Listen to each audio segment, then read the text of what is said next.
Good morning, ka-coffee, Luzon, Visayas at Mindanao. Magandang araw po sa inyo. Oy, lakas ng ulan ha, naririnig nyo ha.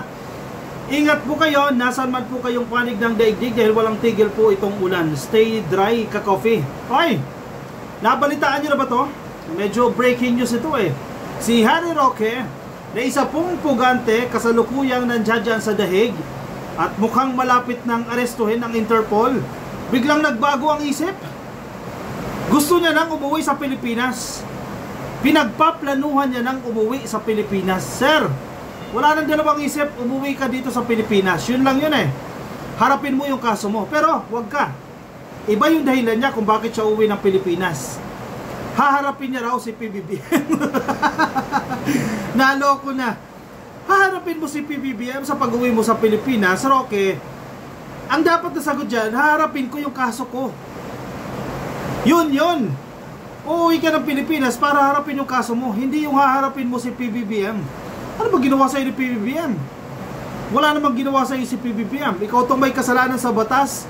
Kaya dapat umuwi ka, harapin mo yung kaso na yan. Dinamay mo pa si PBBM. Pinag-iisipan pa lang naman daw. Hindi pa naman final, ka-coffee. Hindi pa final answer yan. O, sige. Basahin natin itong balita na ito. Nasa Bombo Radio. Shinare din mismo ni Roque. Ayan. Nababasa nyo sa headline? Roque, pinag-iisipan ng umuwi sa bansa at labanan ang mga Marcoses. Wow! Kala mo, vice-presidente yung style ni Roque, oh.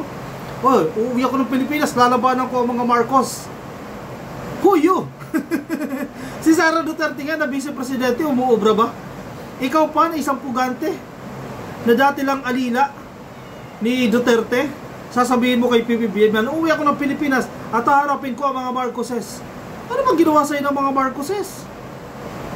Sino ba nagkaso sa'yo? Bakit ang sisi mo sa Marcoses? Umuwi ka ng Pilipinas, harapin mo yung kaso mo. Hindi dahil labanan ng mga Marcoses. Ugali mo, oh. Naghahanap ka na naman ng simpatsya, oh. Naghahanap ka ng kakampi. Oh, sabi sa balita, pinag-iisipan na ni Attorney Harry Roque na umuwi na lamang sa bansa at harapin ang kaso. Oy, nakatunog. Siguro may dumating na letter. Siguro may dumating na advisory. Siguro na-reject yung kanyang asylum. Uy, nadulas tayo ah. Bakit? Walang pasadin, gusto mo nang umuwi. Samantalang noon, hindi, ayaw man asylum applicant. Di ba? Very confident siya. May pending akong asylum application. Hindi ako uuwi. At once na mag-grant yung asylum application niya na, malaya na siya. Hindi na siya arestuhin. Pero bakit ngayon bigla nagbago ang isip? Uy, baka, ka-coffee ha, atin lang to ha. Baka totoong hindi na-approve yung kanyang application for asylum. Wala na siyang mapupuntahan kaya uuwi na lang. Uy, totoo ba yan? Kaya magpapakulong na lang siya. Kasi automatic eh. Pag uwi niya ng Pilipinas, pagbaba niya sa NAIA, o kung saan mang airport yan, arestuhin na siya. Existing yung warrant of arrest niya eh. Huli ka, Balbon. O kulong ka. Non-bailable ito ha. Walang piyansa. Itong kaso niya, naku po, habang ongoing yung hearing, inasa bilangguan siya. Yon, karma. Bangag-bangag ka pa ha. Wala ka pang tigil kakatawag kay PBBM na bangag ha. Ayan, yung tinatawag mong bangag oh. Makukulong ka na. Sinabi nito, sabi ni Harry Roque, na handa niyang harapin at labanan si Pangulong Ferdinand Marcos Jr. kahit na ito ay nakakulong. No, talaga superhero talaga ang dating dito ni Roque, oh. I am a hero. Hero ako, oh. Pinagtatanggol ko ang Pilipinas laban kay Marcos Jr. Wow! Ganyan ang gusto niyang narrative na palabasan, eh. Who you? Hindi kasi nito maatim ang mga nangyayaring anomalya sa pamumuno ni Marcos. Wow! Wow! Mas malaki yung problema pala na harapin ni Roque, yung anomalya daw sa administrasyon ni PBBM. Okay, yan yung kanyang lalabanan. Sir, unahin mo yung kaso mo. Wag to. Pakialam ba sa'yo ng taong bayan? Wag mo ipagtanggol ang taong bayan. Unahin mo yung sarili mo dahil nakakulong ka. Huwag ka nang magpanggap na uunahin mo ang taong bayan knowing you Uunahin mo talaga ang taong bayan o press release lang to? Nauunahin ang taong bayan. Alam naman natin na inuuna mo lagi ang sarili mo. Tapos ngayon, ang kwento sa press, hindi ko na maatim ang mga nangyayaring anomalya sa pamumuno ni Marcos. Kaya uuwi siya ng Pilipinas. Imposible! Imposible! Magugunit ang nasa the Netherlands si Roque, kung saan naghain ito ng asylum. Yan ang nga sinasabi natin kanina eh. Bakit? Bakit isusurrender ang asylum application? Or baka may ruling na. Nireject na yung kanyang asylum application. Diba sabi, nilipat siya sa Germany. Baka nireject din ng Germany. Biruin mo ha. Walang gustong tumanggap sa'yo. Diba? Umuwi ka ng Pilipinas, sarapin mo yung kaso mo. Walang gustong tumanggap sa'yo. Giniit nito na wala itong kasalanan sa mga ibinibintang ng mga mambabatas na ito ay konektado sa operasyon ng offshore gaming sa Pampanga. O yan, I'm an innocent guy.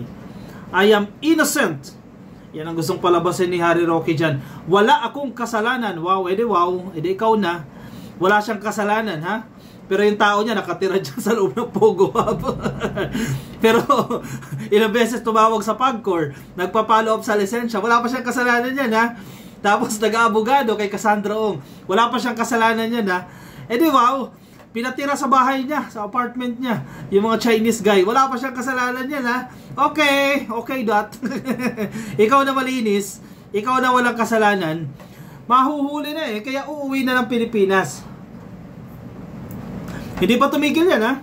Walang tantan yan, kakabangag ng bangag kay PBBM. Ito pa, may bago pa siyang video. Si First Lady na naman, pinagdidiskitahan niya. O, pakinggan natin. Talagang may karamdaman na si as an officer of the court, hindi ka talaga bangag at hindi bangag ang presidente na dapat nagpapatupad ng batas at hindi gumagamit ng pinagbabawal na gamot. At siyempre, bilang abogado, obligasyon mo rin na kung talagang may karamdaman na seryoso ang presidente at ang drug addiction ay isang matinding karamdaman, sabihin mo na, imungkahin mo na sa iyong esposo kung anong dapat gawin. Either mag-resign, mag-concentrate sa kanyang kalusugan, o di naman kaya ibigay panandalian ang kapangyarihan mamuno sa Vice President habang nagpapagamot. At Uy! Ano yun? Ano yun? Kapal na mukha, oh. Isa-isahin natin. Tinutukoy niya dito si First Lady Liza Araneta Marcos. Ang sinasabihan niya, bilang asawa, kung bangag talaga yung presidente, wag mong konsentihin. Dahil ikaw ay abogado, ano term niya? Bilang abogada at officer of court, may obligasyon si First Lady Liza Araneta Marcos patungkol sa issue ng droga. Ano ito? Panoorin po ang detalye, sabi ni Roque. So bilang a lawyer, si First Lady Liza Araneta Marcos at asawa siya ng presidente, dapat daw wag konsentihin ang addiction daw po ni PBBM sa Coca-Cola, sabi ni Harry Roque. Nag-assume na naman ito. Puro kasinungalingan na naman ito. At dapat daw mag-focus ang presidente sa kanyang kalusugan. Biglang naubo. Roque, mukhang ikaw pa ang may sakit kaysa kay PBBM eh. Tapos sasabihin mo, mag-focus si PBBM sa kanyang kalusugan. Tingnan mo yung tsura ni PBBM. Tingnan mo yung mukha, napakaaliwalas. Ikumpara mo sa sarili mo, kumpara mo sa pagmumukha mo. O, sino mas may mukhang may sakit? Tapos, ito pa, masaklap ha. Ibigay daw yung posisyon kay Sara Duterte. Ano yun, Candy? Sara, pahiramin muna kita ng presidency ha. 3 months lang ha, babawiin ko sa'yo pag magaling na ako. Ano yan? Ganun ba yan? Excited kang mapaupo itong si Inday, excited kang mapaupo itong si Sara Duterte? Bakit? Anong motibo mo? Ipapakulong si PBBM? Magwawaldas na naman ng confidential funds? Uubusin ang kaban ng bayan? At aakuin ang mga accomplishments ni PBBM? Ano ka, siniswerte? Ano ka, hello? Isa pa, pakinggan natin itong sinasabi ni Roquel. Hindi ka talaga bangag at hindi bangag ang presidente na dapat nagpapatupad ng batas at hindi gumagamit ng pinagbabawal na gamot. At siyempre, bilang abogado, obligasyon mo rin na kung talagang may karamdaman na seryoso ang presidente at ang drug addiction ay isang matinding karamdaman, sabihin mo na, Imungkahan mo na sa iyong esposo. Wait lang. Mirahin mo, ang tadhana, ang sitwasyon, nababa. Nauubo-ubo ka na sa kasinungalingan mo. Ayaw mo pa rin tubig. Inubo ka na. Yung tinutukoy mo na may karamdaman, mukhang healthy at halatang healthy, ikaw tong may karamdaman. As an officer of the court, hindi ka talaga bangag at hindi bangag ang presidente na dapat nagpapatupad ng batas at hindi gumagamit ng pinagbabawal na gamot. At siyempre, bilang abogado, obligasyon mo rin na kung talagang may karamdaman na seryoso ang presidente at ang drug addiction ay isang matinding karamdaman, sabihin mo na, imungkahin mo na sa iyong esposo kung anong dapat gawin.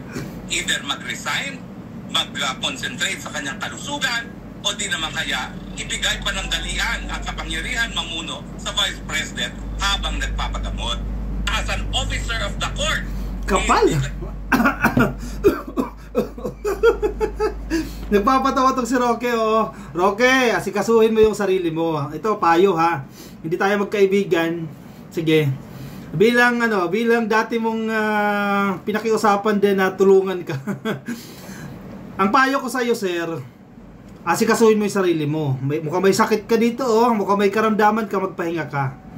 Kaya pala napapansin ko lately, parang bibihira lumabas o hindi ko lang nakikita. No, bibihira lumabas siya sa dahig. Baka may sakit na, baka may ano bang karamdaman niya. Kasi tinan mo, yung itsura niya nangingitim, yung mata nangingitim, tapos inuubo. Hindi natin alam kung ano problema, no? Sir, asikasuhin mo yung sarili mo. Huwag kang tanggol ng tanggol sa mga Duterte. Iiwanan ka rin sa ere niyan. Natulungan ka ba niyan? Vice Presidente yung kaibigan mo ni Sara Duterte, Vice Presidente. Natulungan ka ba niya? Nakasuhan ka pa rin. Tinuloy pa rin yung kaso. Kung may impluwensya siya, dapat hindi ka nakasuhan. Hindi kay pagtatanggol ng mga Duterte. Even si Panelo, ha, Presidential Legal Advisor na ni Digong yan, sinusuka ka. A piece of advice, unahin mo yung sarili mo. Tigil mo na yung kakatanggol kay Sara. Walang kapupuntahan yan. Tigil mo na kakatanggol dyan kay Digong. Sige, accepted pa si Digong. Dahil boss mo yan. Okay lang, sige, pagtanggol mo. Pero si Sara, unahin mo yung sarili mo. Huwag mong unahin yung taong bayan dahil di mo naman ugali yan. Huwag ka na magpanggap dyan. Sasabihin mo, uwi ka ng Pilipinas, ipagtanggol yung labanan ng mga Marcoses dahil sa katiwalian. Unahin mo yung kaso mo. Paano mo ipagtatanggol ang Pilipinas kung nakakulong ka at may kaso kang ubuusan? Unahin mo yung sarili mo. The same way sa kalusugan mo, unahin mo. Diba? Huwag ka na magpaka-hero dahil hindi mo attitude yan. Hindi mo karakter yan. Huwag ka na magpanggap. Diba?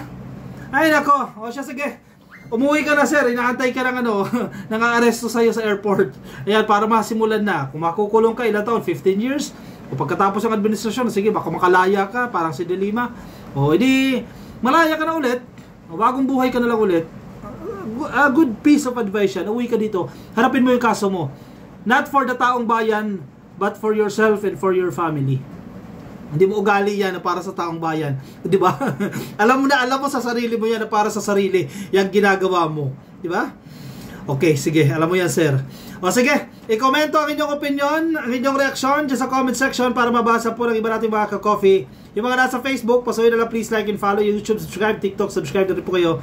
I will see you in my next video, ka-coffee. Ingat-ingat po kayo. Medyo maulan, madulas ang kalsada. Maraming salamat sa mga sumama.